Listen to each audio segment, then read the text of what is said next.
Por el otro lado, yo creo que a las Fuerzas Armadas también hay que restituirles su rol. Hay que hacer dos cosas fundamentales. Hay que insuflarles orgullo otra vez, orgullo republicano, democrático, etcétera, etcétera, porque son un brazo importante del Estado argentino, si queremos seguir teniendo Estado. Porque la Argentina es un país que, dada su extensión y sus características, que no se puede dar el lujo de no tener Fuerzas Armadas. Y tercero, yo creo que hay que darles materiales para que puedan hacerlo, instrumentos para que puedan hacer su tarea. O sea, hay muchas tareas como la vigilia del mar, hasta si vos querés, hablando de la protección del ecosistema marino. Bueno, yo creo que ahí hay cosas para generar y justificar, no digo un gasto, una inversión que, entre otras cuestiones, va a proteger un recurso fundamental del país, que son alimentos, que el mundo necesita. Entonces, digamos, hay que pensar de una manera un poquito más allá del trauma de los 70. El trauma de los 70 hay que dejarlo de lado, como todos los traumas, hay que aprender de ellos y salir para adelante. Y creo que ya es tiempo, ya es tiempo. Ahora, tenemos una gran ventaja, tenemos un gran problema, que prácticamente no tenemos Fuerzas Armadas operativas. Y tenemos una gran ventaja, que eso nos da la posibilidad de pensar muchas cosas nuevas, buenas. Y en las Fuerzas Armadas hay gente valiosísima, que le ha costado mucho dinero al Estado formarlas. Bueno, hay que aprovecharlas.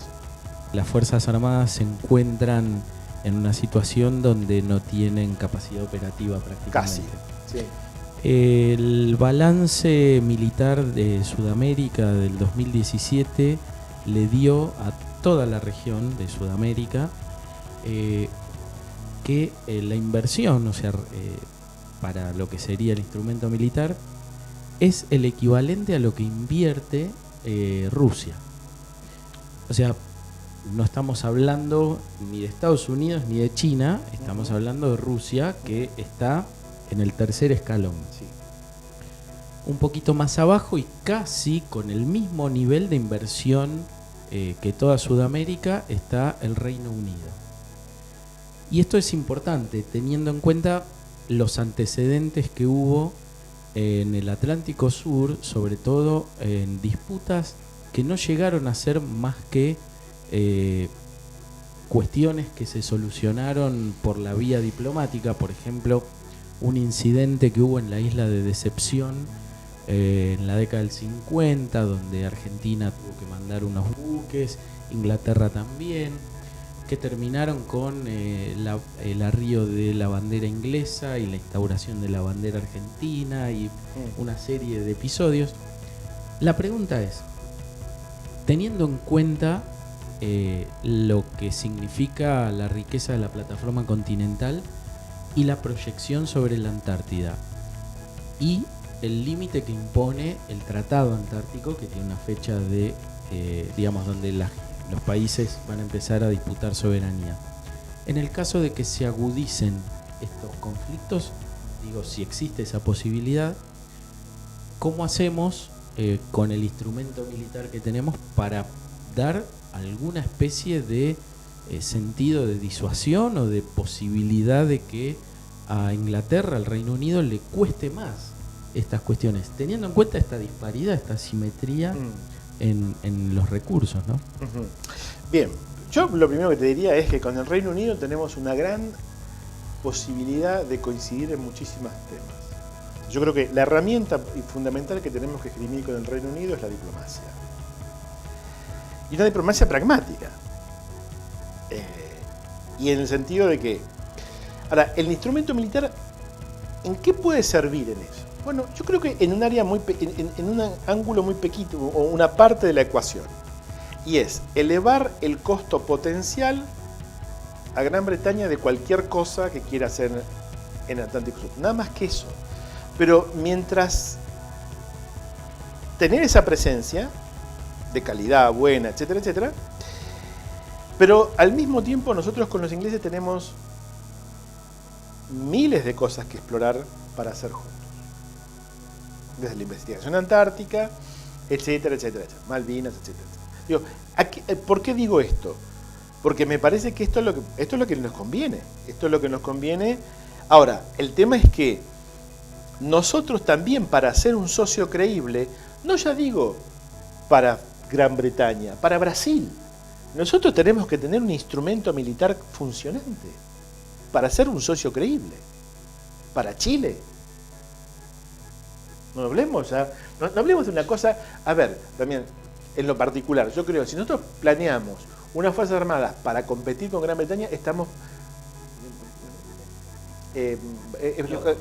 locos. Vos y yo salimos a jugar los dos solo contra los All Blacks, perdiendo 5-0. Yo no me animo. No, digo, ok, digo, a lo que voy. Ahora, nosotros lo que sí podemos hacer es transformarnos en sujetos o en un actor apetecible para ser tomado como aliado. Yo creo que ahí es nuestra oportunidad. Ahora, para hacer eso, entre otras cosas, nosotros tendríamos que desarmar un poquito el trauma Malvinas. Asumiendo que esto va a llevar mucho tiempo. Mucho tiempo. Mucho. Casi hay que ser chino para esto, digamos, ¿no? Entonces, yo digo, la estrategia de Ho Chi Minh, digamos, sí, pero ¿sabes qué? Propuesta en la globalización y puesta en la posmodernidad. ¿Qué quiero decir con esto? Bueno, nosotros podemos trabajar sobre la sociedad civil, nosotros podemos aparecer como la Argentina como un país amigable, como un país protector del medio ambiente, como un país que se preocupa por el equilibrio ecosistémico del Atlántico Sur. Y ahí vamos a encontrar una ponchada de aliados que van a ser causa común con nosotros. Si nosotros otra vez nos edificamos y nos presentamos hacia afuera como una especie de Kadhafis del sur, estamos fritos. Además de que vos tenés que destinar mucha plata para construir en pocos años una fuerza militar. Es mucho dinero para un país que tiene otras prioridades. Entonces, esos son los balances complejos. Lo que no tenemos que hacer es olvidarnos que lo que tenemos que hacer. La Argentina no puede quedarse sin submarinos. La Argentina no tiene 2 submarinos, la Argentina tiene por lo menos 6 submarinos tendría que tener. ¿Sí? La Argentina necesita nuevos buques, Argentina necesita aviones, Argentina necesita fuerzas aerotransportadas de última generación. No para usarlas, pero para tenerlas en la mesa de negociación. Ahora, pero no para amedrentar, sino para convertirte al contrario en alguien apetecible. En alguien a quien sea interesante querer ser su aliado. Entonces, política científica, responsabilidad internacional y fortalecer nuestras Fuerzas Armadas. Me parece que son cosas muy, muy sensatas. Volviendo a lo que dijiste de, bueno, por ejemplo, la necesidad de mantener submarinos, mantener estos recursos. Sí. Esto puede sonar un poco alejado para el ciudadano a pie, Sí. la sociedad de hoy en Sí. día. Entonces, ¿cuáles crees que serían mecanismos eficientes para estos recursos que la Argentina tiene que seguir fortaleciendo y ampliando, la sociedad o el ciudadano a pie entienda su importancia y su relevancia? Bien. La responsabilidad ahí, Victoria, son de las élites que tienen que explicar estas cuestiones. O sea, ahí, y esto lo hemos hablado muchas veces con alguna gente de las Fuerzas Armadas, digo, bueno, primero, el sector de la defensa está creído que como defienden la patria, etcétera, etcétera, el país les debe amor y pleitesía. Error, grave error. Entonces, los muchachos de la defensa y la comunidad de la defensa, que no es solo militar, sino civil también, tienen que saber aprender a jugar el partido de la política. Entonces, hay que convencer a los diputados, hay que convencer a los senadores, hay que hacer trabajo más mediático, hay que preparar, hay que poner ministros.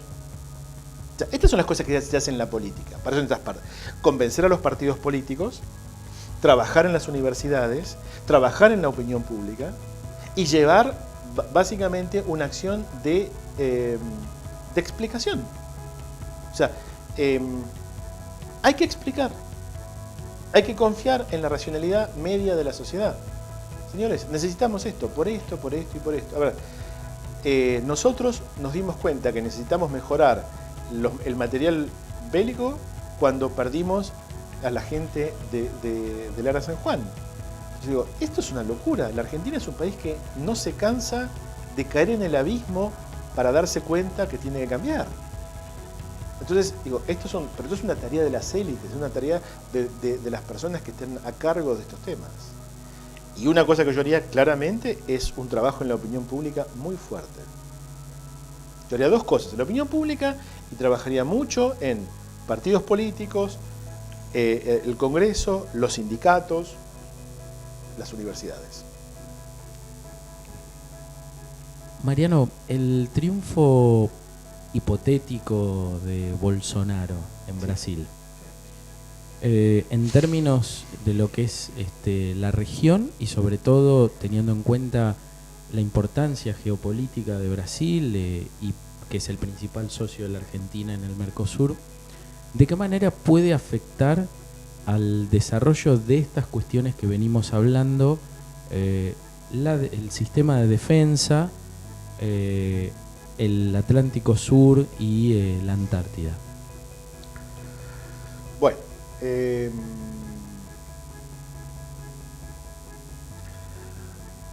suponiendo que Bolsonaro triunfe, esto va a dar un cariz determinado a la relación con la Argentina, más me parece en el ámbito del Mercosur.